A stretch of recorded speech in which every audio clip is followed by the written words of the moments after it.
sunt din Botoșani și am făcut parte din trupa de teatru Atelierul de Teatru. Am mers în cadrul acestei trupe pentru că voiam să fie un fel de alternativă la tema de matematică, de la matematică, pentru că uram îngrozitor și de asta, practic, am vrut să fug.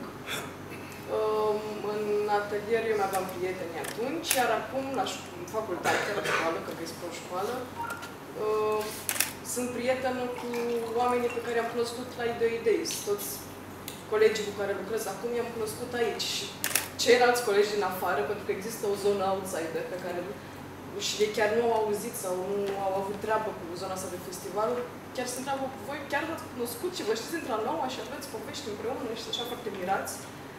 Deci, da, e o familie, chiar e o familie.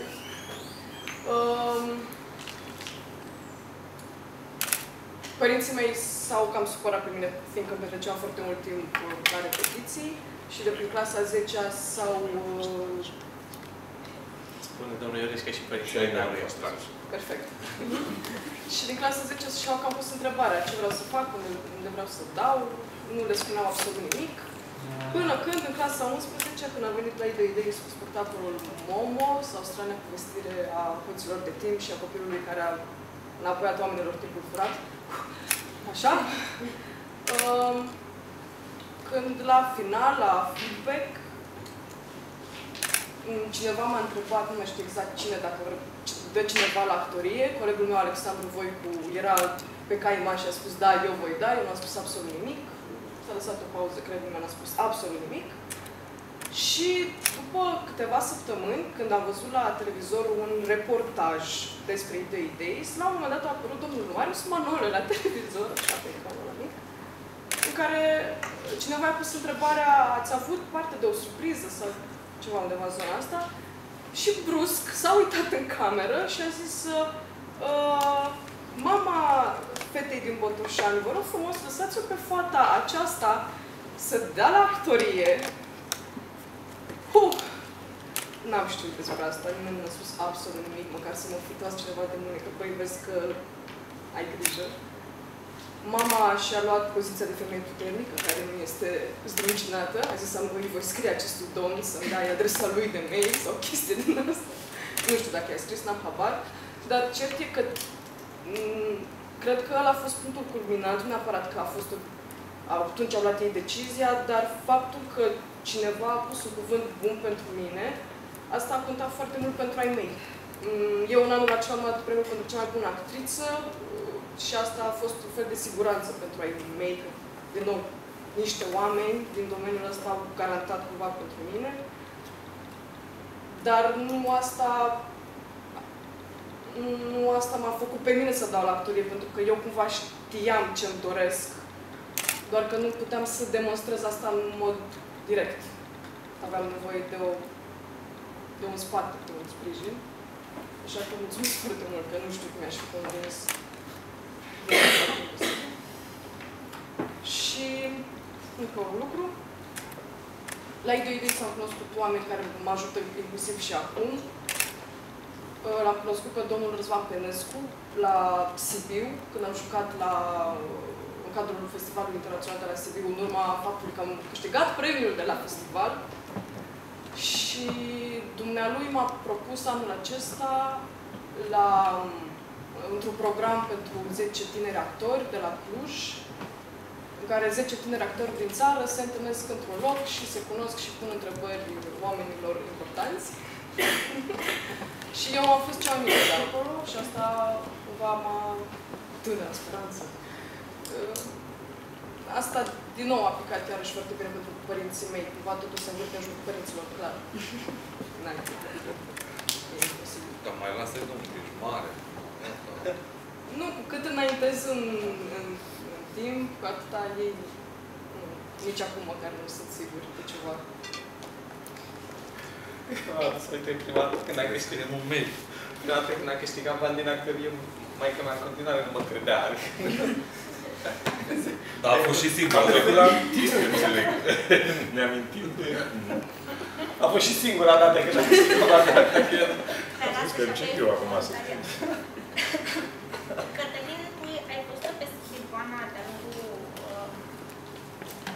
anilor în care a venit la Idei important crezi că e de o idee sau un festival de genul ăsta, un exercițiu de genul ăsta pentru liceeni în contextul educațional nowadays? Nowadays nu știu, dar e important pentru că nu știam cum să introducem cumva în discuție. Silvana a zis foarte bine ce a zis. Pentru ea, premiul ăla de la Alexandria a însemnat ceva. Ori între noi au fost niște foarte lungi discuții unde merge mai departe povestea asta. Rămâne un festival de teatru pentru liceeni sau devine din ce în ce mai tare, ce tot noi spunem de vreme bună încoace, adică un program de educație alternativă prin teatru.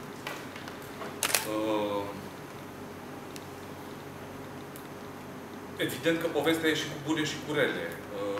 E foarte fain să vezi spectacole bune, spectacole foarte bune și spectacole entuziasmante, dar e foarte trist, pe de altă parte, să vezi că bolile profesionale ale acestui teritoriu se pot instala, bine mersi, câtă vreme participanții, oamenii care fac lucrurile astea, sunt în clasa 10-a, în clasa 11-a, în clasa 12-a. E trist să vezi lucrul ăsta. Vă să zic că partea de spectacol, partea de teatru pur, dacă vreți, are avantajele și dezavantajele ei. Pentru unii poate să însemne foarte mult, adică poate să însemne o pornire foarte sănătoasă, o convingere a părinților, o mai bună hotărâre în a apuca pe un anumit drum, în viață. Pentru alții poate să însemne o formă de inhibare, în mod paradoxal, a acestor porniri. Și câtă vreme există premii în toată povestea asta, câtă vreme există în primul rând premii individuale, adică cel mai bun actor în rol principal, cea mai bună actriță în rol principal, roluri secundare, cel mai bun spectacol, toate lucrurile astea duc la o formă de competiție care în esența ei e sănătoasă, dar de adevăratele, ce am constatat în timp, am înțeles că renunțarea la ideea de competiție e de departe ideea cea mai bună și nu facem ceea ce se cheamă un festival de teatru, ci suntem în mijlocul unui proces de educație alternativă prin teatru, ceea ce e cu totul și cu totul altceva. Copiii aia care vin acolo nefăcând doar teatru. Acolo se mai fac și alte lucruri. Se face și dans, se face și muzică. Cred că e mult mai sănătos așa. Spectacolele se joacă în continuare. Ele cu siguranță o să fie la fel de bune. Există un proces de selecție. E foarte bine că există procesul ăsta de selecție. Dar noi implicați în judecarea acestui tip de manifestare a tinerilor care vin acolo, nu o să mai fim un juriu, ci o să funcționăm mai degrabă așa cum am funcționat și până acum, în afară de a da premii, stând la discuții cu oamenii care joacă spectacolele și povestind cu ei de data asta de pe o poziție mult mai corectă. Poziția unora care probabil au văzut mai mult decât cei care au jucat până atunci teatru, vorbim despre teatru, despre nivelul lor de performanță, însă nu mai vorbim despre o competiție. Nu mai dăm premii, nu mai facem diferențe de valoare între oameni. Atât mai spun și m-am oprit.